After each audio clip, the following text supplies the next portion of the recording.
Mister justice, ఈ 5 ముద్దాయిలు కలిసి ధర్మవరం రామయ్యను క్రూరంగా హత్య చేశారని కోర్టు వారికి మనవి చేసుకుంటున్నాను. శాంతి భద్రతల దృష్ట్యా ఈ 5 తగు విధంగా శిక్షించవలసిందిగా కోర్టు వారిని కోరుతున్నాను. That's all your honour. Mister Sridhar, you can proceed.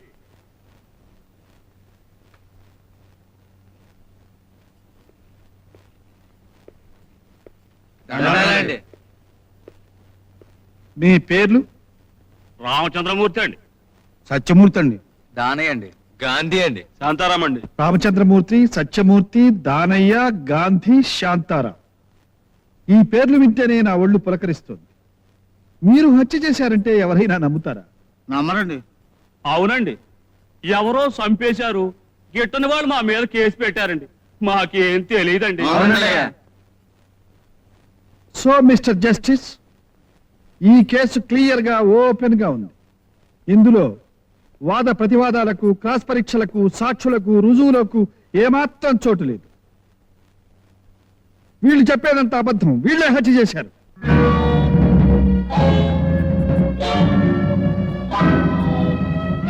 గ్రామ కక్షల కోసం ఆ మనిషిని వీళ్ళు చిత్రవద చేసి చంపారు. దానికి సంబంధించిన ఆధారాలు నా దగ్గర ఉన్నాయి.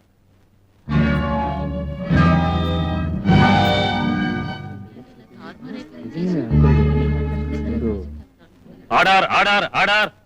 మిస్టర్ శ్రీధర్, మీరు డిఫెన్స్ లాయర్ అనే సంగతి మర్చిపోయారనుకుంటాను.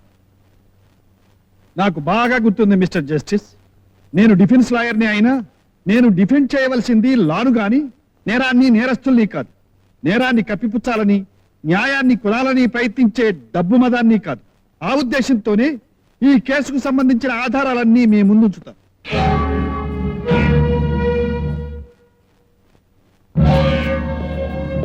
Exhibit number 1.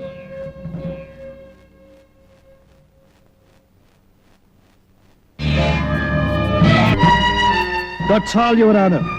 చెప్పుడు మాటలకు, తప్పుడు సాక్ష్యాలకు న్యాయస్థానం బలి కాకూడదనే ఉద్దేశంతో వీళ్లకు తగిన శిక్ష విధించాలని కోర్టు వారిని కోరుకుంటున్నాం.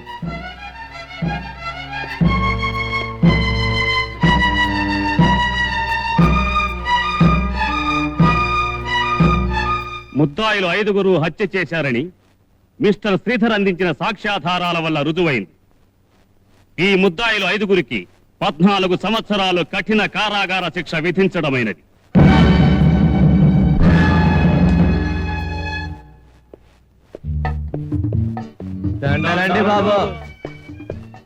ఏమిటయ్యా ఇది? లాయర్ బాబు గారు, ఈ రోజుల్లో మాలాంటి పేదవాళ్ళని చూసేది ఎవరు బాబు? తమలాంటి లాయర్లు ఉండబట్టే మాలాంటి పేదవాళ్ళకి అన్యాయం జరగకుండా ఉంది. ఎందుకంటే మేము ఏమి ఇచ్చుకోలేము బాబు. ఇందులో నేను చేసింది ఏముందయ్యా? న్యాయం గెలిచింది అంతే. వస్తాను.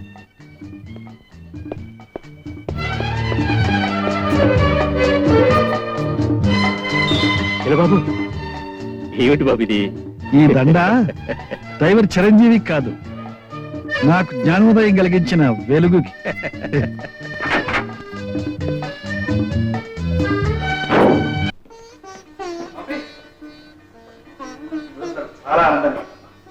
ఏమిటి బాబు? మొదటి కేసులో నేను కాస్త తప్పు చేశాను. ఈనాటి నీ ఆశీర్వాదం ఫలించిన నువ్వు కోరుకున్న న్యాయానికి న్యాయం కలిగిందా? బాబు, శ్రీధర్, నీకేమైనా మర్చిపోయిందా? ఎందుకు ఇలా చేశావు? Come on, tell me. సత్యాన్ని సమర్థించడం, న్యాయాన్ని కాపాడడం నేరవాడని. Shut up. నువ్వు చేసింది ఒట్టి నేరం కాదు, ద్రోహం. డిఫెన్స్ లాయర్ గా వెళ్ళి ప్రాసిక్యూషన్ తరపున వాదించావు. కోర్టు రూల్స్ ని, సంప్రదాయాల్ని కాలదన్నావు. లాయర్ వృత్తికే ద్రోహం చేశావు. వృత్తికి ద్రోహం చేశానేమో కానీ ధర్మానికి మాత్రం నేను ద్రోహం చేయను. నీ మాటలు నమ్మి డబ్బులో వాళ్ళదే న్యాయం అనుకుని నా మొట్టమొదటి కేసు గెలిచాను. అందరూ పొగిడారు, మీరు మెచ్చుకున్నారు, నేను గర్వపడ్డాను. కానీ నా మూలంగా ఒక అమాయకురాలు బలైపోయింది. ఆ అమ్మాయి ఆత్మహత్య చేసుకుంది. ఆ పాపం నా గుండెలు ఇంకా దహిస్తూనే ఉంది. మళ్ళీ తెలిసి ఆ పాపం చేయమంటారా? ఆ పాపం నన్ను వేయమంటారా? చెప్పండి. Don't talk rubbish. అంతరాత్మను ఏడ్చేవాడివి, పాపంని గింజుకునేవాడివి. అసలు ఈ కేసు ఎందుకు ఒప్పుకున్నావు? నేను ఒప్పుకోకపోతే వాళ్ళు మరో లాయర్ దగ్గరికి వెళ్తారు. సత్యం సమాధి అవుతుంది, పాపం జైలు తీరుతుంది. అందుకే అలా జరగకూడదనే నేను ఒప్పుకున్నాను. అంటే వాళ్ళ నేరం నిరూపించి వాళ్ళకి శిక్ష వేయించాలని ఒప్పుకున్నావు అనమాట.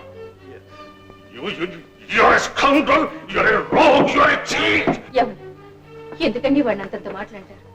డబ్బు కమ్ముడు పోలేదనా? మనసు చంపుని లక్షలు సంపాదించలేదనా? ఇంకా ఎందుకండి సంపాదన? మీరు సంపాదించాలదు బాబు నేను మనిషిగా బ్రతకనివ్వండి. వాడి మంచితనమే వాడిని కాపాడుతుంది. చెప్తా. మీ ఆవేశంలో మన శ్రీధర్ గొప్పతనాన్ని గ్రహించలేకపోతున్నారు. అతను సామాన్యుటండి, న్యాయానికి గొడుగు, నీతికి జెండా.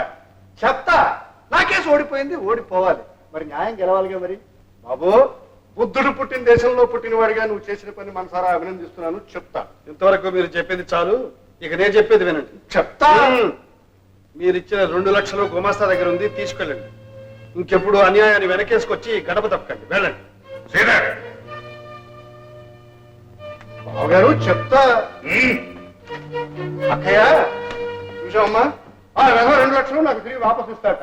ఏ కేసుకు ఫీజు కాకపోతే పెళ్లి కట్టంగా ఉంచుకోవచ్చుగా. చెప్తా. లేకపోతే కవిత నేను ఎందుకు కన్నాను, ఎందుకు పెంచాను, కన్ని పిల్లగా ఇన్నాళ్ళు నేను ఎందుకు ఉంచాను. చెప్తా. నువ్వు వెళ్ళిపోయావా, ఇంకెవరికి చెప్తాను. చెప్తా. హాయ్ సుబ్బారావు, హాస్టల్ నుంచి మాట్లాడుతున్నాను. అవును, చిక్ చిక్. ఏయ్, నిన్న ఎలా ఉందంటావా? Wonderful, fantastic. ఆ నీ నాక్, నీ కిక్ ఇంకెవ్వరికీ రాదు. ఏం స్పీడు. మొదలెట్టిన దగ్గర నుంచి చివరి దాకా ఒకటే మోత. ఆ ఓకే, సరే, బాయ్ బాయ్, చీరియో. ఏయ్, ఓ హాయ్ డాడీ. ఎవడేవాడు? Football champion Subbarao daddy. My love, my life, my everything daddy. లరా, నీతో మాట్లాడాలి. పద. హాస్టల్ ఎందుకు వచ్చావు డాడీ? నా కర్మకాలి నీలాంటి కూతురు కన్నాను గనక కోర్టులో నా కేసు ఎలాగ క్షౌరమైంది. నాకు మిగిలిన ఆశలా నీ కేసే. చెప్తా. నాకేసేవు డాడీ? చూడు, ఫుట్బాల్ వాడిని, గూటీ బిళ్ళవాడిని, గోలికేల వాడిని ప్రేమించకమ్మా.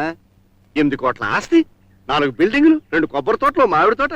మీ బాస్ శ్రీధర్ లేడు, వాడిని ప్రేమించమ్మా. చెప్తా. How can it be daddy? Already ప్రేమించేశానే. ప్రేమించిన వాడిని పక్కన పెట్టు, నేను ప్రేమించాలి అంటున్న వాడిని నువ్వు ప్రేమించు. Impossible daddy. కావాలంటే ప్రేమించినట్టు నటిస్తా. చిక్ చిక్. ఇది నాకు చాలు తల్లి. చూడు, ఈ చిక్చిక్కులు, జిగ్జిగ్గులు, బుగ్గుబుగ్గులు మీ బావతో చెప్పి మీ బావ నిన్ను ప్రేమించేటట్టు చేసుకో. చెప్తా. చిక్ చిక్. అంటే ఏమిట్రా? ఆ గోళ్ళికాయలో ఎవడండి? చింత చెట్టు కింద ఉంటాడు. చెప్తా. పద. కోర్టులో ఇంత చేసేకాడు ఇంకా బతికున్నాడంటే వాడి మీద ప్రేమ కాదు, అభిమానం కాదు, చాలా అంతకన్నా. నా కూతురు నాడు పెళ్లి చేసుకుంటాడని నమ్మకం. ఇప్పుడు ఇంకా ఆలోచన